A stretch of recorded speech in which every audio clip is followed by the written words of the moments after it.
kuna mambo mengine tunafanya siku za kawaida ni desturi au mazoea. Wewe jiulize tu, wangapi mnakunywa chai asubuhi kwa sababu ya njaa au ni kwa sababu ya asubuhi? Kwa sababu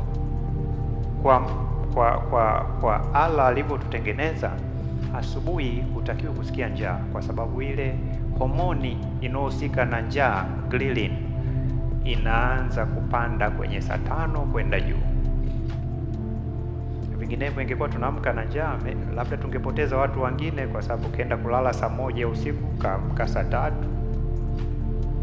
Sasa kama hamna chakula masaa 13 au 14, tuna akiba ya kutosha. Ndio maana unaweza kusikia huwa saa zingine nilipokuwa natoa mada huko nyuma, nasema mimi naweza kukuacha wewe wiki nikakupa maji tu na hamna litakalotokea, kwa sababu kuna akiba ya kutosha ndani ya mwili. Mwili, na hapo ndo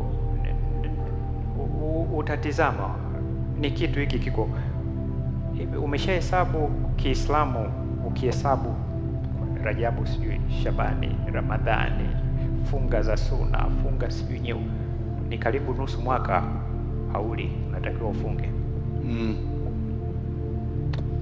Sasa sisi tulilichukulia kisayansi, tulilichukuliaje? Tizama, utagugu baadaye. Mwaka 2016 juzi tu hapa, kuna profesa wa Japani anaitwa Yonoe alipata Nobel Prize, zile zawadi kubwa za wanasayansi. Kwa nini? Aligundua mtu akikaa na njaa masaa 16, mwili unaamua kwamba sasa kilichokuwemo humu ndani mimi ndo nitakitumia. Sasa ikikuta kuna chembe chembe za saratani inachukua kama chakula, ikikuta wadudu inachukua kama chakula. Mwili unaanza kutoa kwenye akiba, unageuza, unakuwa kitu cha kutoa nguvu, glucose unachukua. Kwa hiyo mwili unajisafisha wenyewe, detoxification. Sasa dini yetu hii hicho kitu likigundua huko maelfu na maelfu ya mwaka. Huyu bwana wa Japani kapata Nobel Prize 2016 na inaitwa autophagy. Kwa hiyo ndugu yangu, una akiba ya kutosha. Pili, na psychological. Hivi mimi naweza kuchukua glasi ya maji hapa nikanywa sasa hivi? Huwezi. Siwezi, kwa sababu ni kila wote hapa nikatazama nasema hao wote wamefunga. Mbona hawanywi maji? Basi na mimi nitasubiri wakati. Kwa ile psychological na yenyewe ni kubwa sana. Chukulia maisha yetu ya kila siku. Mimi naweza kumchukia Sheabasi kwamba ni mtu mbaya kwa sababu kuna mtu mwingine kaniambia huyu bwana mtu mbaya, na kweli akilini kwangu nikamweka mtu mbaya. Maindi yetu tunavyoifanya ndio inavyotushirikia. Umeshaona watoto wadogo wa umri mdogo, miaka 3, 4, 5, wanaweza wakapigana hapa, alafu ukaje ukamwambia sina nini, wewe rudi baada ya dakika 5 wanacheza. Kweli. Jaribisha mtu mzima wapigane hapo, alafu wakute baada ya dakika 5 watavizia tu Sheabasi uko wapi, ngumi zinaanza upya. Kwa hiyo fikra zetu zina nitakupa mfano ambao sio wa moja kwa moja. Zamani kidogo nilikuwa naendesha hivi, alafu mtu wa bodaboda akanikata kwa mbele. Hiyo ndio mipigo yao. Unajua nilichofanya? Nisema bodaboda kama kawa, nikaendelea. Unajua maamuzi mengine ningefanya nini? Ningeshusha dirisha, alafu nikaanza kutupiana naye maneno. Jana lakini Sheikh alisema ukimwambia mtu huna adabu na wewe. Sasa nampeleka kwenye ngazi yake, ambaye sasa yeye akianza kule, mimi nitaanza kuangalia kama Sheabasi anapita ili nisitoe maneno mabaya. Kwa maamuzi yetu yako zaidi hapa. Ni mwezi mmoja tu uliopita tulikuwa na mkutano mkubwa sana pale India, na sisi shirika la afya duniani tulikuwa moja ya watoa mada. Dawa za asili sasa hivi ndio tunazipa hadhi kubwa zaidi, tunazipromote kifupi. Mashaallah. Na bahati mbaya sana kwenye sasa hivi, kwa nafasi yangu hii najua hali zetu zikoje. Kwa Afrika tuko nyuma sana. Nchi inaongoza Afrika kwenye dawa za asili sasa hivi ni Afrika Kusini. Lakini ukitizama huko kwa duniani sasa, utashangaa nchi ambayo ni iko mstari wa mbele zaidi ni Singapore, hata sio China. Kwa hiyo hizi India zinakuja, China zinakuja, Korea zinakuja.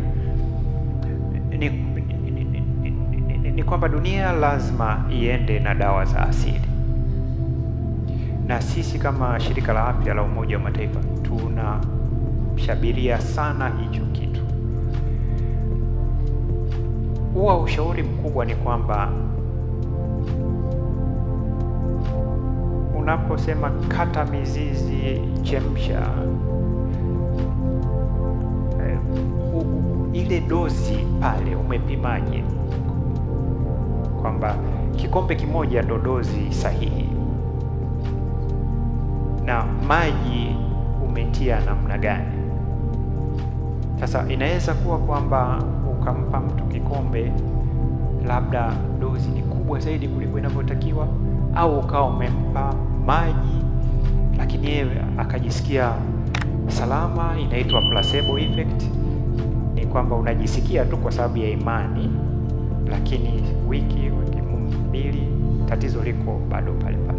Kwa hiyo sasa hivi na pale hospitali ya Muhimbili, sio hospitali, kwenye chuo cha Muhimbili kuna kitengo kabisa cha traditional medicine. Zinafanya kazi na kuhakikishia zinafanya kazi. Ni hapo tu sasa hizi pande mbili kukutana, kwa sababu kuna dawa zinauzwa Muhimbili za mitishamba, kuna dawa zilitengenezwa Tanga wakati fulani na taasisi yetu ya NIMRI kwa ajili ya ukimwi. Kwa hiyo hizo dawa zipo, na inasikitisha kwamba sisi barani kwetu ambako ndo miti iko kila mahali, mizizi iko kila mahali, lakini na imani kubwa ni azimio limepitishwa. Kwa hiyo sio kitu ambacho na labda na ukifungua internet yote utaona mkutano mkubwa ule uliofunguliwa India pale ukizungumzia hizi dawa za asili.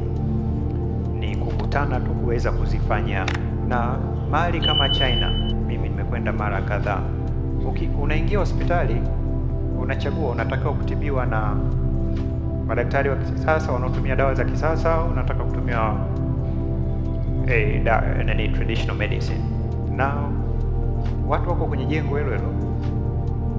Mashaallah. Kwa hiyo ni kitu ambacho kweli kinafanya kazi. Ni mazungumzo tu ya hizi pande mbili, ili kitu tunachokupa tuwe na uhakika nacho kwamba hakitakudhuru, aidha kwa dozi kuwa ndogo au kama nilivyosema dozi kawa.